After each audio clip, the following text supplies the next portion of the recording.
Hey, this is Anney and Samantha. And welcome to Stuff I've Never Told You, production of iHeartRadio.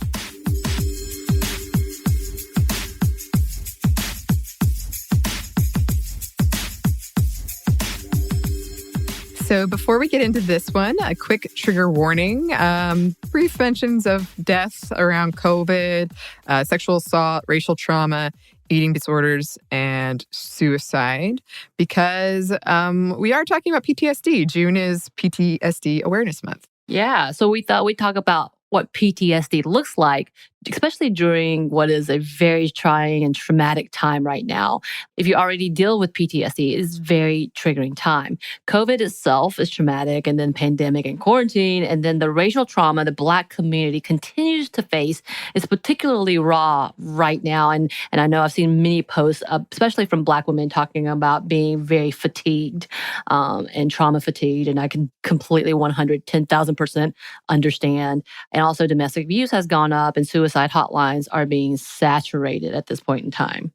Yeah, and I read some interviews with people who run those hotlines, and this is a particularly traumatic time for them as well, because we're all going through this on some level. Like, obviously, some people are going through other things on top of being in a pandemic with a lot of uncertainty and all the protests in our country and the uncertainty around that. So there is that level of almost connection there that perhaps people who operated the suicide hotlines didn't have before, but now it's like kind of a shared thing. Right. And we've talked a lot about post-traumatic stress disorder, PTSD, on this show. It's something that we both experienced due to past sexual assault and abuse. And yes, because of the constant undercurrent of uncertainty, of anxiety, the disruption of routine, the isolation, it is a very triggering time around a lot of things. And for me personally, I have been really triggered lately. I've had nightmares and flashbacks, like racing heart, trouble breathing normally, hardcore zoning out, inability to sleep, dramatic emotional shifts, crying, and for people with eating disorders like me, all the talk around food and weight, about groceries and having enough food or not having enough food or not having the right food is very triggering too. And because of that, I've started having virtual dinners with friends, and that helps, but it's also really scary and really vulnerable because I hadn't shared with a lot of friends that was something that I dealt with.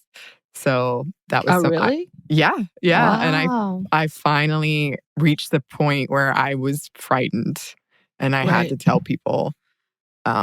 So that's scary, too. Right. I think definitely understand all of that. I have been going through a lot of roller coasters between guilt and fatigue. And I've also gone through sleeplessness, but I also go the overboard. I think I told you recently, I'm like, I'm pretty sure if I went to a doctor about narcolepsy, I may qualify, because I get so overwhelmed that I have to sleep. Like, I am immobilized and immediately must sleep because I'm so drained and so overwhelmed.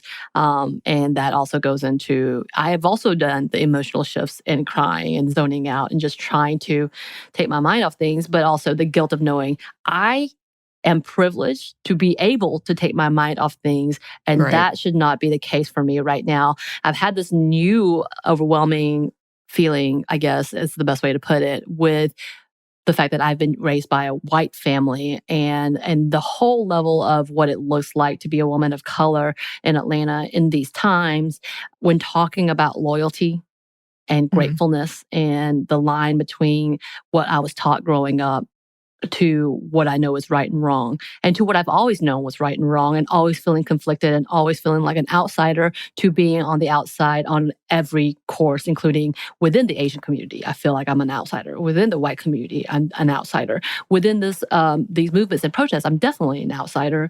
And it's just such a weird place for me, because nothing I feel like I've been doing or that we do is good enough or on the right track. And I know you have been on the receiving end of me having a panic attack about what we're doing and what we're not doing. My partner has been, poor thing, has been around for the entire time of me losing and stressing over the level of what is right and what is wrong, being terrified that I'm not representing things to its fullness.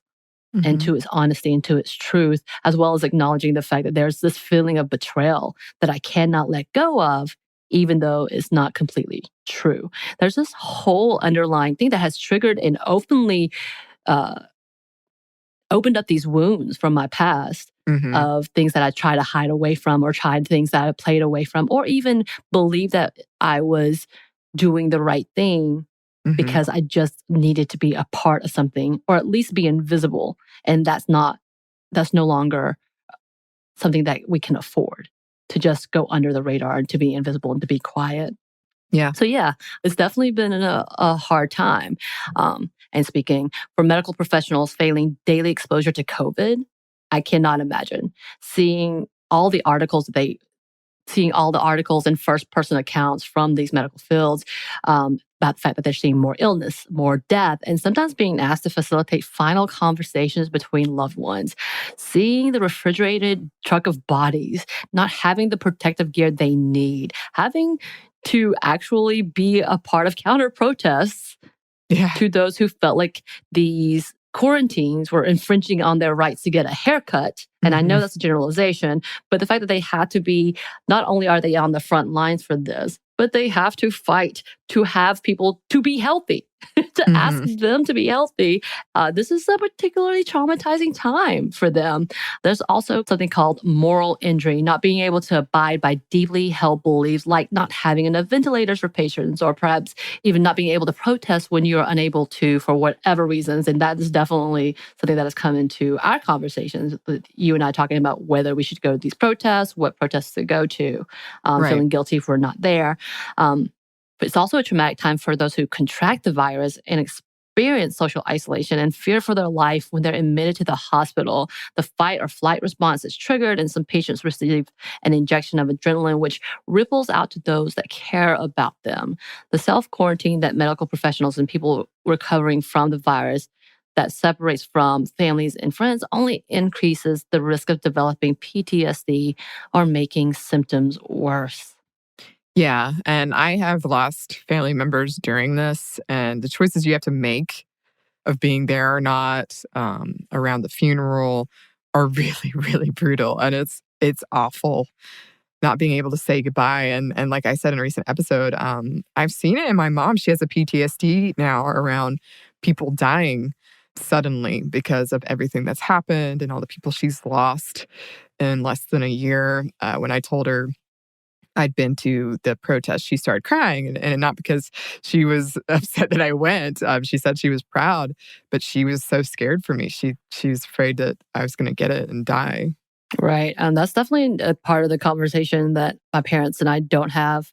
We kind of keep our conversations very short, wellness checks, and kind of move on, because we are absolutely at the different spectrums of beliefs, especially politically, but also with, well, I guess COVID could be considered political now because of the way it's being used. But even our understanding of what COVID is and how high risk it is, to the fact of this protest. And we have not even brought up that conversation because we are so argumentative and on the opposite spectrums that it has become a point of dissent, and we've had to stop. But yeah, it's just, I know that for them, A, they want to know that I'm safe.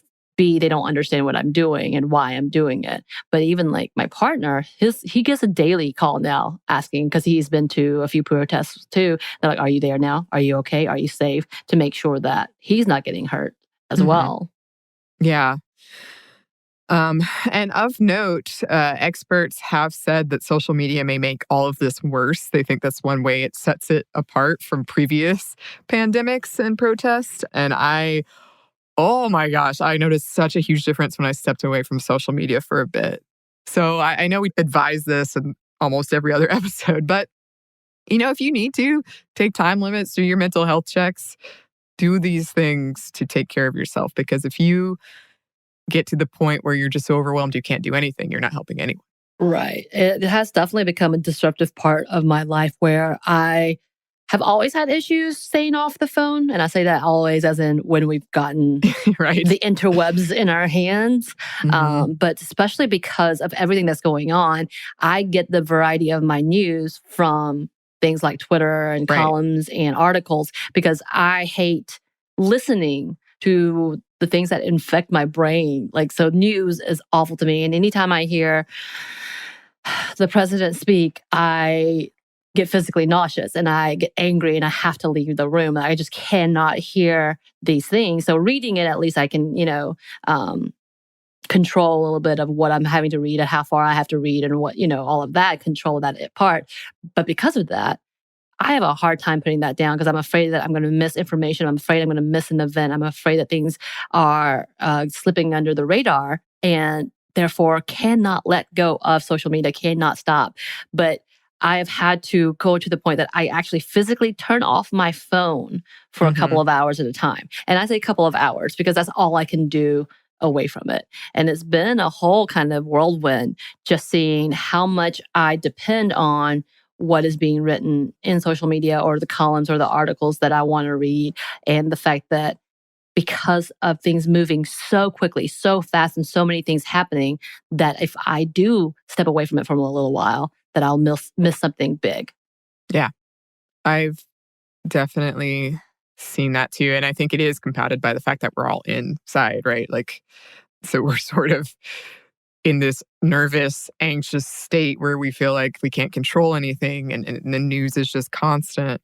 So, yeah, I would just advise checking in around that and maybe putting in some times that you particularly do it. I know for me, I don't.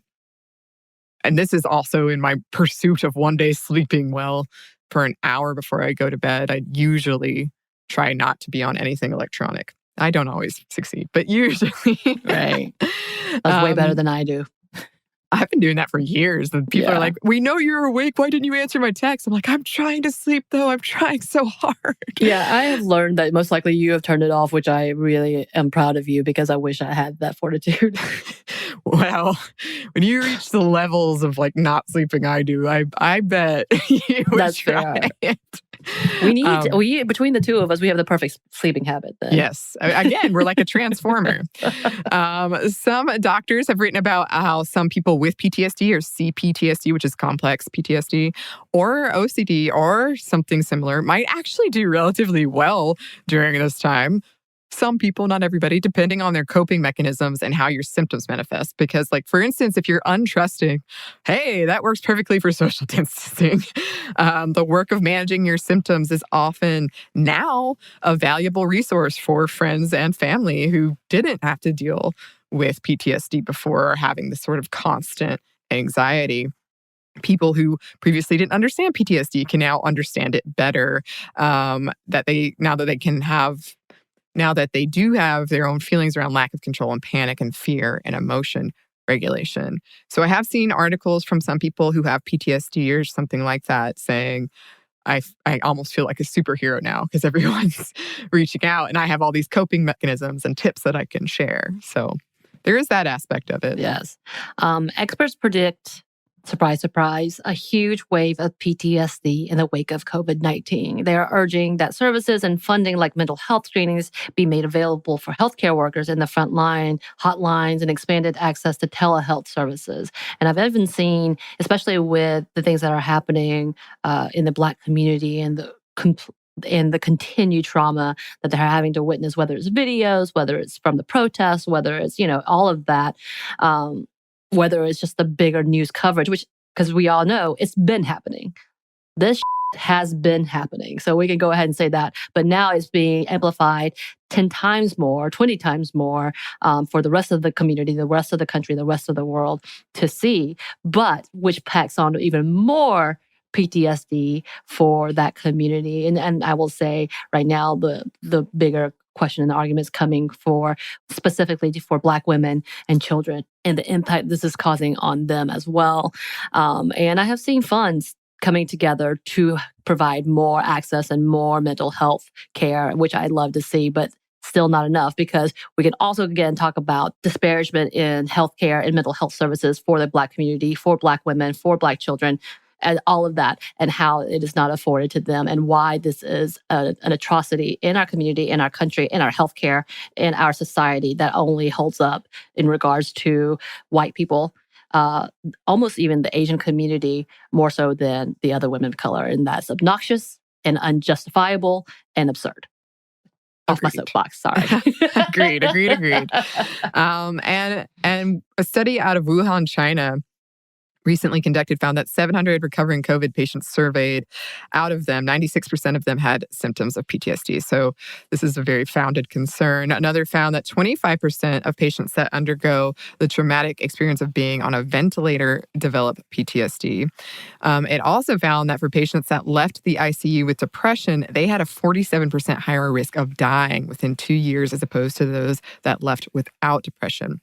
And if we do look at police brutality and protesting, that can cause PTSD or be triggering for people who already have it too, which means it disproportionately impacts Black people in this country.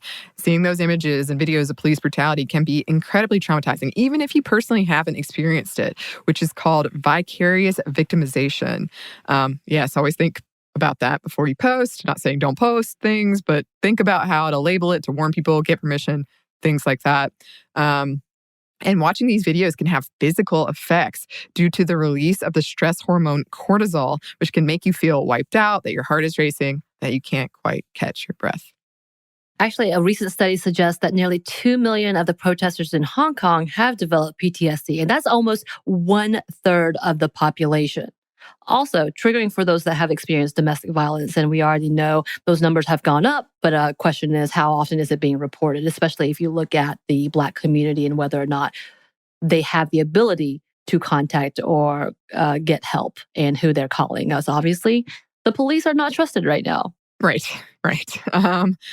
So these are emotionally trying times for a lot of us. And if you have PTSD, maybe you've had it for a while, maybe you've developed it recently as a part of all of this.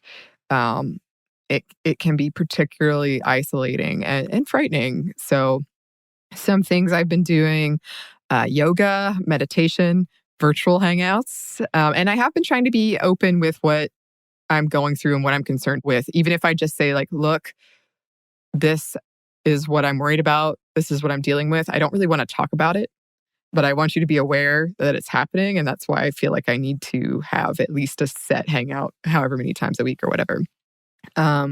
Writing, oh my God, the fan fiction, so much fan fiction, but also journaling, dancing, gaming, limiting my time on social media, trying to be mindful of where feelings are coming from, where thoughts are coming from, why I'm doing things. Yeah. And I've always been one of those that love rewatching things that are familiar and cozy to me. Anne of Green Gables, one of those. I think one of the problematic things now is what has aged well and what hasn't. So I have to be mindful of that. Right. But as a person who does deal with anxiety and does not like change, repetition of shows like that for me is always a good thing. And of course, if there's therapy, that is a great option. I need to get back in because I've been out for a minute because of cost and affordability. But yeah, it's time. I think it's a good time. If that, again, is available to you, if you're able to afford it. Again, there is some assistance out there. So maybe if you have questions, we can link you up.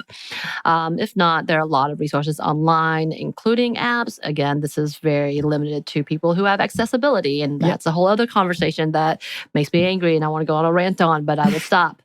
Also, the National Suicide Prevention Lifeline, which is, if you need it, 1-800-273-8255. You can also find it online as well.